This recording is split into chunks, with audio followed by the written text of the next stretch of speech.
A1.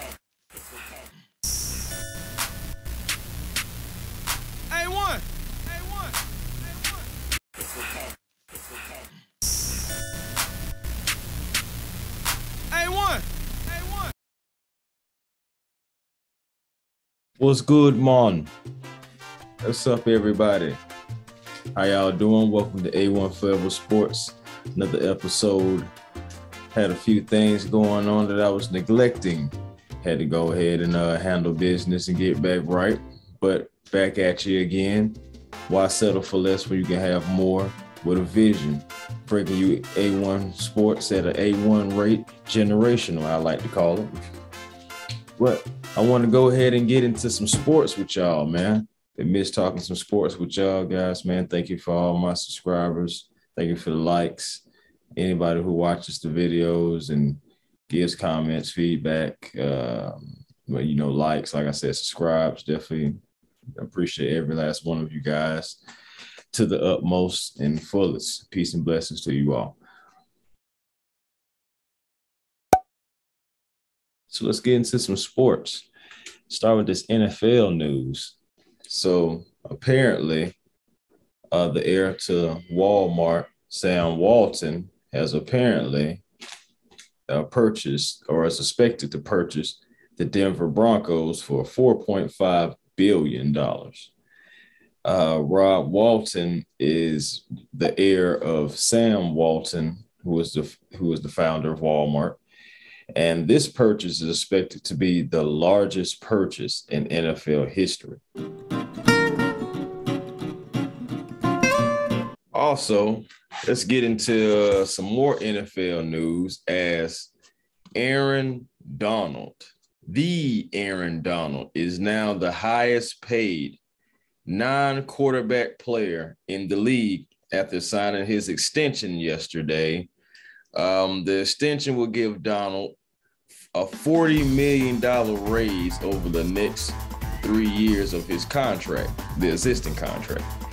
This is the second time that has made Aaron Donald this non-quarterback highest paid player, however you want to dress it up, for the second time in his career. And it's going to give, the Rams a shot getting right back to the Super Bowl, because Aaron Donald is the best defensive lineman in the league and has been at least for the last five years. And you can go further than that. So Aaron Donald's resume, the only ones that can really hold a candle to it is guys like Lawrence Taylor, Reggie White. We've been wondering who would be the next Reggie White, Bruce Smith, John Randall, who would be the next guy. And this guy, Aaron Donald, has just came in and quietly and humbly become the best defensive lineman that we've seen in quite some time. So kudos to Aaron Donald, man. I believe he's also getting an additional $30 million guaranteed. The man deserves it. He's earned it. Pretty sure Coach McVay has said some of the similar things as well. Pay the man.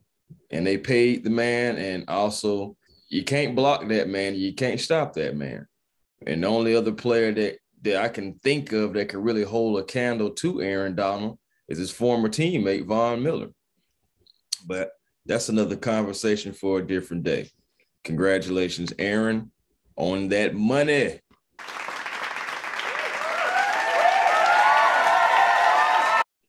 But let's go ahead and get into the reason for the video, shall we?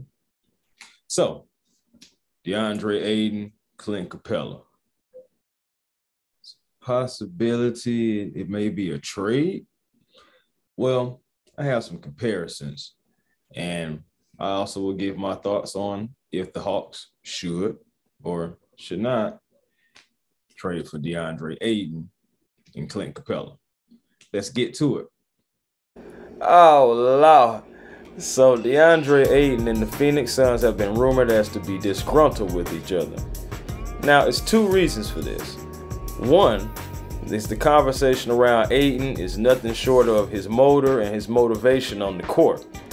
And he doesn't really give it his all sometimes kind of like, seems like he's kind of airheaded out there on the court.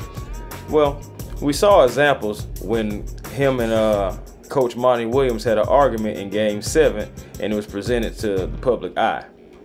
Now, 2, there's also report that Phoenix front office simply just does not view Ayton, or any other center for that matter, as a player worth greater than $30 million annually. The Suns declined Ayton's rookie scale extension last year, and a sour ending to the season has put his future in Phoenix up in the air. Also reported, Ayton was frustrated that the Suns declined to pick up his rookie contract. So, like I said, the two subjects matter are definitely at odds. If Ayton was to be moved, then Phoenix needs to do it via exit, sign, and trade. And this is what brings me up to my next guy. Atlanta Hawks center Clint Capela. At 27 years old, Capela played in 74 games and averaged 11 points, almost 12 rebounds at 11.9, and 1.3 blocks per contest. He is Atlanta's franchise leader in career field goal percentage and led the NBA in rebounds last season. You know, like 2021. But anyway, in recent reports, Phoenix would like the services of Capela. Well, okay, will Atlanta trade Capela for Ayton and pay Ayton? Should they? Let's dive in a little deeper, A1 family.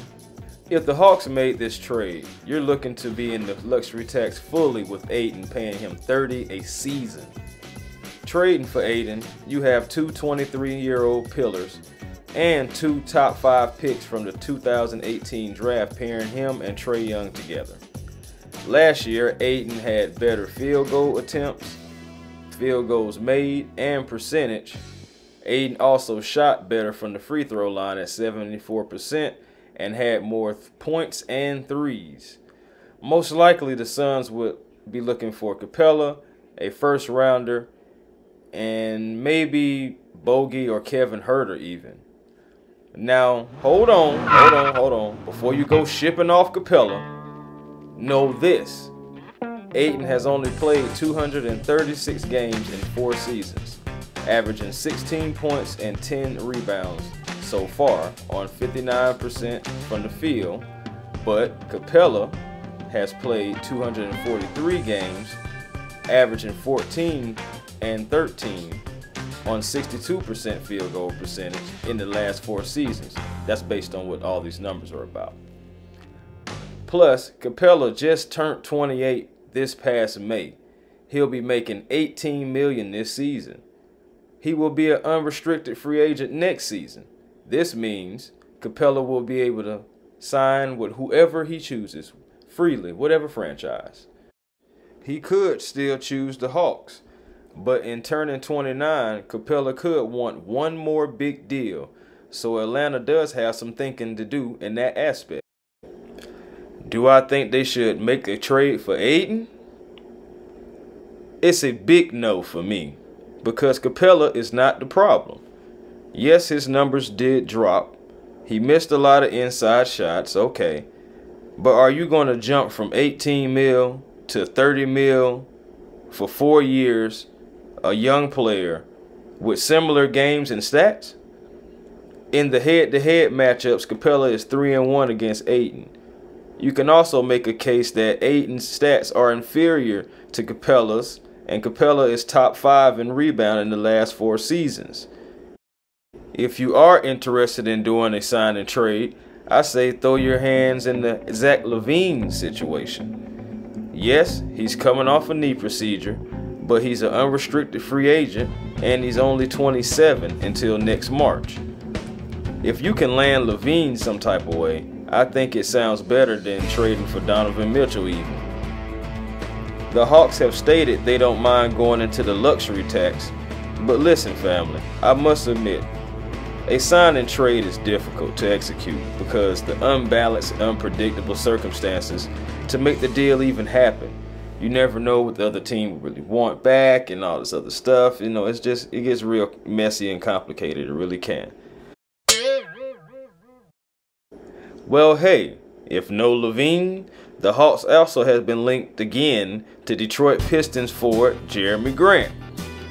I know that's almost too many for the players trying to play forward and guard, possibly, but the rumors are Detroit may be willing to trade Grant for Danilo Gallinari and a first rounder. I'm sure there must be more to this. Grant is a ragey defender who can help the Hawks on the perimeter. The perimeter defense is one of the Hawks Achilles heels this past season. You need to get Gallo off the books anyway, so a deal with him in it would be great. Expiring contract, which would give cap room for Detroit next season.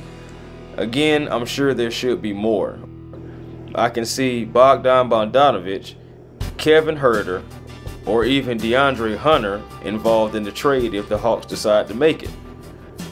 Now, I like all three Hawks players, but Atlanta, who are you willing to lose? Bogi expressed he didn't mind coming off the bench during the season. He benefited in that role for the Hawks at times, but wouldn't Detroit be interested in a guy who can shoot and create to replace 19 points in 31 minutes in Jerami Grant? I'm sure Grant will want to start as well, which would push Hunter or Huerter to the bench. Only one problem with all of this for me, family, is that Grant has only played 101 games out of the last 162 in the last 2 seasons, which makes it hard to allow him to start, but his name always comes up in the trades with the Hawks. My take on everything is, you keep Clint Capela for now and not pay Ayton $30 a season. You don't make the trade for Donovan Mitchell either. You go after Lavine aggressively, if possible, but you entertain a trade for Grant on one of 3 conditions. 1, Gallo is in the deal. 2, either Bogi or Kevin Huerter are one of the ones that are traded.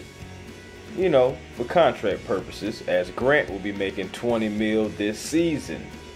Lastly, and most importantly, the pieces have to fall in line correctly for Atlanta in order to make any of this possible. It's no guarantee Atlanta can move from Gallinari before June 29th and may have to waive him paying his guaranteed $5 million, because if they don't, they will owe him $16.5 million. Waiving Gallinari would earn a mid-level exception of $10.3 million, but it would decrease to $6.4 if Gallinari remains on the team. If Atlanta makes a big trade before even getting Gallinari off the books, they may not even have the exception to use because they would already be entering the luxury tax anyway. So, like I said, the right pieces need to fall in the right place in order for Atlanta to make a big splash this offseason. The Hawks do own the bird rights to guard/forward, however you want to classify him, and DeLon Wright, who has showed a lot of value in the second half of the year. I would bring him back and put him kind of wherever I need, just because of the simple fact that he showed the ability to play with the first and the second units. Also, my dream, I'll admit it, it's my dream, is to pair Trae and Zach Lavine together in the backcourt with Hunter, Collins, and Capela. Now, I realize there's a chance that Capela or Collins or both may be traded this offseason, but I'm hoping that Atlanta can hang on to those players, as I believe that they all fit together. They just need to add some pieces and some toughness. I also like Bogi, Sharife Cooper, Jalen Johnson, the big O Okongwu, and Wright being a part of the second unit. Now, Jalen Johnson and Sharife Cooper, they haven't really necessarily had a lot of NBA experience, to say the least. But I believe another two-way deal for Sharife Cooper that may be converted later, like Skylar May's contract was guaranteed at the late end of last season.